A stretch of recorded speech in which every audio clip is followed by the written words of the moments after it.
Сәлем баршаға, менің каналыма қош келдіңіздер. Сіздерге бүгін қысқа арналған көкөністердің қатыру жолын көрсететін боламын. Менімен бірге дайындап көріңіздер.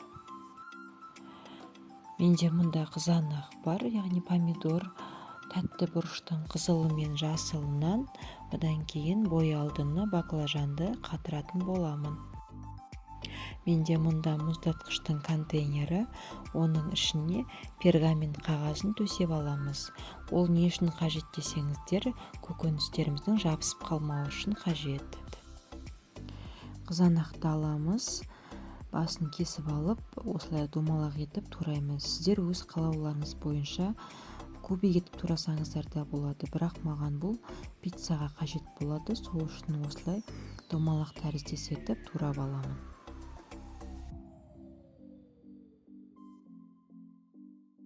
Тәтті бұрыштарымызды осылай 2-3 сантиметр етіп турап аламыз. Бұл бізде лағманға қажет болады.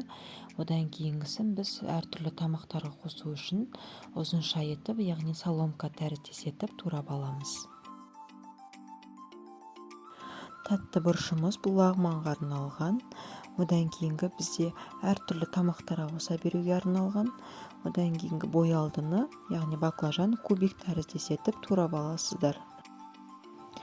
Туралған көкөністерімізді осылай пергамент қағазының үстіне бір тегіс етіп жайып шығамыз.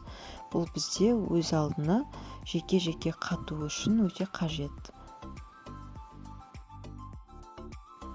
Міне қызанақты осылай бір тегіс етіп жайып алдық. Енді оның үстіне пергамент қағазын төсеп, екінші слой пергамент қағазымыздың үстіне лағманға арналған тәтті бұрыштарымызды бір тегіс жайып шығамыз. Міне осылай жайып аласыздар. Үшінші слой пергамент қағазын төсеп, оның үстіне әртүрлі тамаққа арналған тәтті бұрыштарымызды осылай салып аласыздар. Төртінші слой бізде баклажан, боялды, осылай бір тегіс етіп жайып алғаннан кейін мұздатқышқа бір түнге қойып қоясыздар. Тағы бір түрін көрсетпекшімін сіздерге. Бұл бізде тамаққа қосуға арналған, яғни томат ретінде қолдансаңыздар болады. Осылай қызанағымызды блендерға сиятындай етіп, ыңғайлы етіп турап аласыздар. Оның үстіне ас көкті турап саламыз, яғни өз қалауларыңыз бойынша. Одан кейін бұны блендердің көмегімен езіп аламыз жақсылап. Блендер болмаса, ет тартқыштан да өткізіп алсаңыздар болады. Міне бізде осындай масса шығады. Бұны мен кекстің формаларында қатыратын боламын. Егер сіздерде бұндай форма болмаса, тоңазытқыштың, яғни холодильниктің мұз қатырғышымен де қатырып алсаңыздар болады.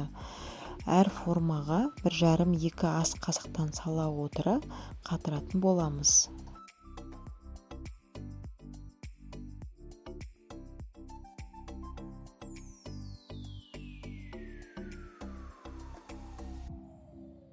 Барлығын осылай құйып алдым. Енді тоңазытқышта қатыратын боламыз. Міне бір түннен кейін менің формаларым осылай жақсылап қатты, және силиконовый бұлай формалардың ішінде өте жеңіл, тез алынады, еш қиындықсыз алынады. Және де осылай мұз қатырғыштан да оңай, тез алынады.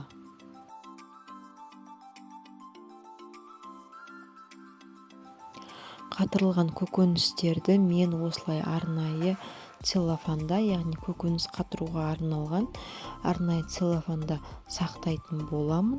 Егер сіздерде бұндай пакет болмаса целлофан, онда жай қарапайым целлофанда да сақтай берсеңіздер болады. Бұның үлкені де, кішкентайы да болады. Қатырылған көкөністеріміздің барлығын осылай целлофанға салып алдым. Мұнда менде боялды, яғни кубик тәріздес етіп туралған баклажан, өте ыңғайлы осындай. Одан кейін мұнда бізде әртүрлі тамақтарға арналған тәтті бұрышымыз, яғни қызылынан. Одан кейін бізде бұл томатқа арналған, яғни міне кусоктап арнайы салып қойдым. Бір кусогын бір тамаққа салсаңыздар жетіп жатыр.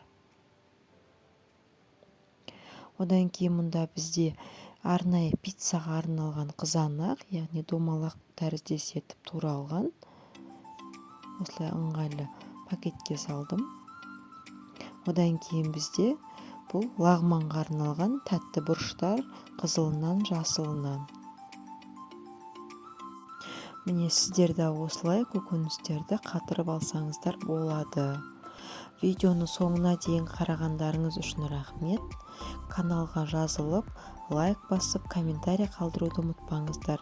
Келесі кездескенше сау болыңыздар.